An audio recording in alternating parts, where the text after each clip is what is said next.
मोटरचा प्रॉब्लेम होता, काहीतरी म्हणजे मोटरच्या तोंडाला काहीतरी अडकलं होतं, त्यामुळे पाणी येईना झालं.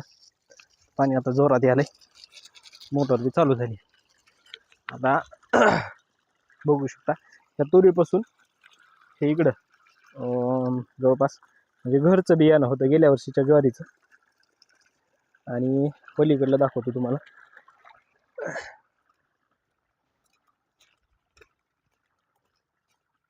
आता या ओळीपासून 2, 3, 4 ओळी हे जे कृषी विभागात मार्फत जे बी आलं होतं महामंडळाचं, ते बियाणं होतं ज्वारीचं.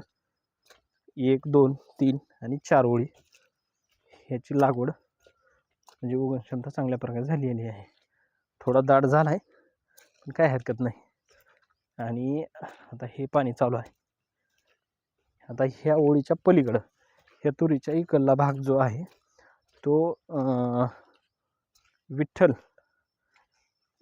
जे म्हणजे बाजारातलं बियाणं होतं त्याची लागवड केलेली होती, म्हणजे 3 प्रकारे. आता इकडं पाणी द्यायला नसल्यामुळे थोडं कमी दिसाले, पण चांगल्या प्रकारे उगवून झाले आणि पाणी देणं चालू आहे.